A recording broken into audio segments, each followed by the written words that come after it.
Kepala Badan Gizi Nasional Sudaryono meluruskan kabar soal pembukaan 13.000 SPPG baru untuk dapur program makan bergizi gratis. Ia menegaskan angka tersebut bukan berarti pemerintah akan langsung mengoperasikan seluruh dapur dalam waktu dekat. Sudaryono menjelaskan BGN kini memadankan data lokasi dapur tersebut dengan data prevalensi stunting dari Kementerian Kesehatan. Langkah itu dilakukan untuk menentukan dapur mana yang diprioritaskan beroperasi lebih dahulu. Dari hasil pemadanan tersebut, BGN mengidentifikasi sekitar 1.700 dapur yang telah siap beroperasi dan berada di wilayah dengan angka stunting tinggi maupun sangat tinggi. Ia menegaskan pengoperasian dapur tersebut akan dilakukan secara bertahap, bukan sekaligus. Pada tahap awal, BGN menargetkan mengaktifkan sekitar 300 dapur pada pekan depan. Seolah-olah kita membuka segera 13.000 dapur, bukan. Jadi sudah ada di data kita sekitar 13.000 lebih dapur yang ada statusnya, ada semua. Ada yang baru titik, ada juga yang sudah selesai gitu. Maka dari data ini kita overlay dengan datanya Kementerian Kesehatan, mana yang prioritas. Yang stuntingnya tinggi dan tinggi sekali, itu kemudian kita petakan, kita overlay dengan data dapur yang sudah siap. Ini insya Allah di minggu depan ini kita pelan-pelan kita rilis yang sudah siap ini. Dari data overlay tadi ada 1.700 ya data atau dapur yang sudah siap, sudah jadi tinggal operasional yang berada di daerah dengan stunting tinggi dan tinggi sekali. Nah nanti ini kita bertahap. Pemerintah mempercepat pelaksanaan program MBG dengan memprioritaskan daerah tertinggal, terdepan, dan terluar atau 3T. Langkah ini dilakukan guna mempercepat penanganan stunting dan memastikan penyaluran program lebih tepat sasaran.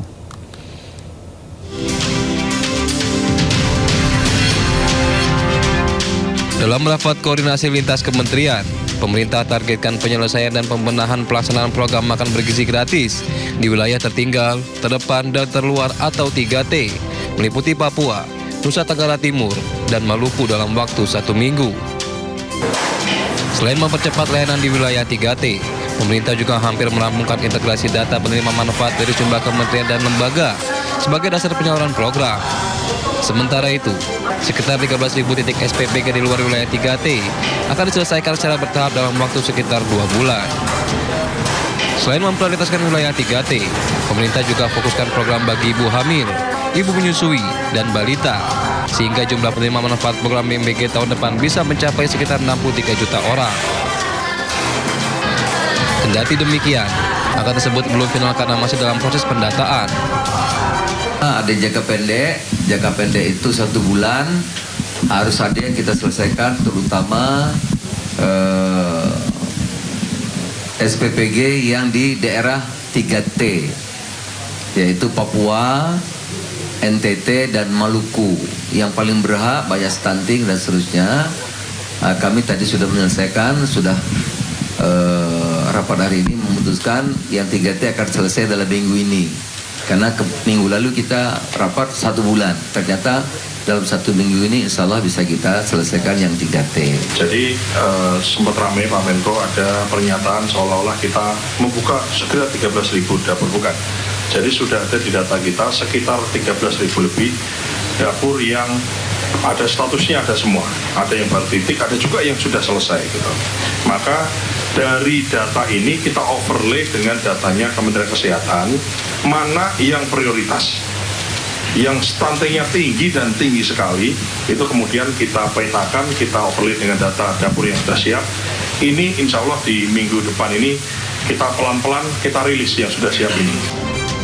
Kepala BGN juga menegaskan, jika seluruh proses penentuan lokasi dapur akan dilakukan secara transparan dan berbasis sistem. Diimbau kepada masyarakat agar waspada terhadap pihak yang mengaku dapat membantu mempercepat proses pembangunan dapur MBG.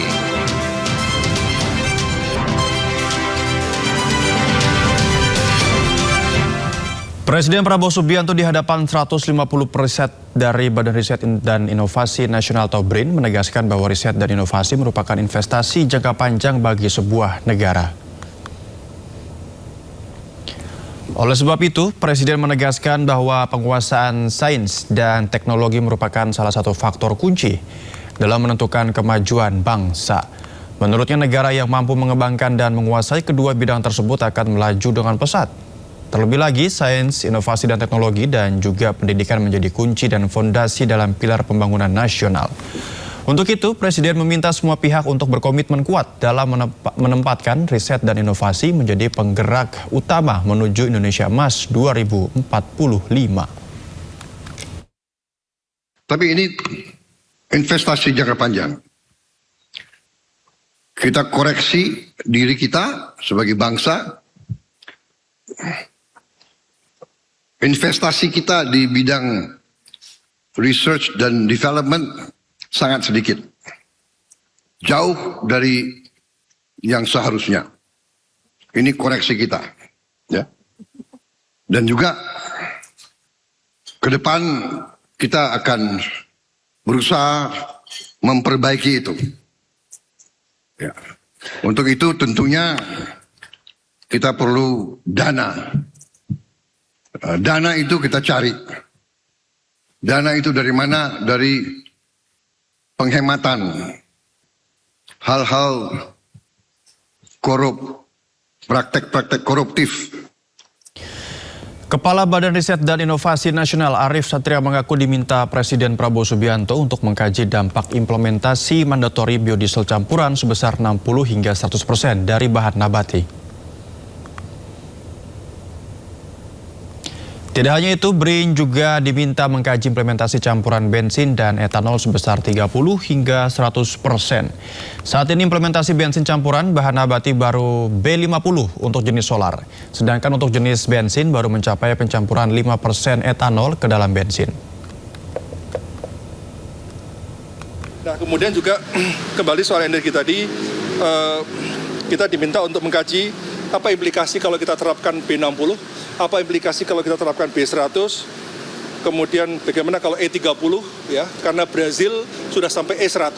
Jadi BRIN diminta untuk mengkaji secara holistik policy terkait dengan energi ini. Dan kemudian terakhir ya, selain soal resiliensi tadi, Pak Presiden terus menyemangati para periset agar tetap sabar namun juga harus kerja keras. Hutang kereta cepat Jakarta-Bandung WUS akan dialihkan ke Kementerian Keuangan. Purbaya memastikan penyelesaian hutang WUS tidak akan membebani anggaran pendapatan belanja negara atau APBN.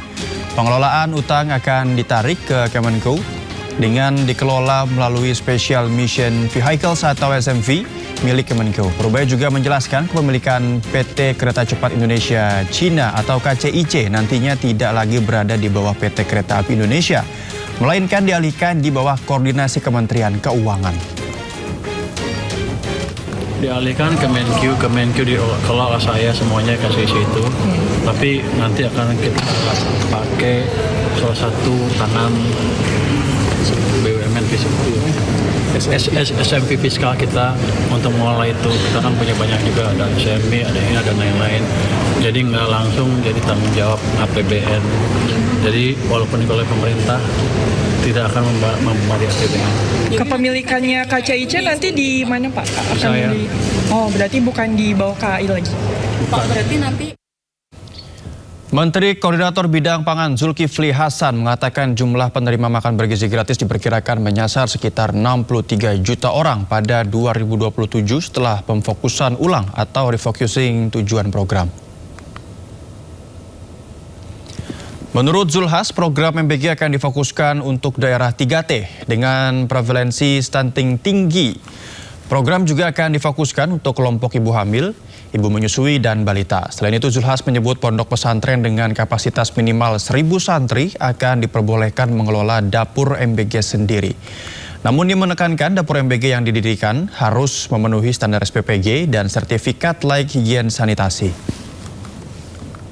SPPG yang di daerah 3T, yaitu Papua, NTT, dan Maluku.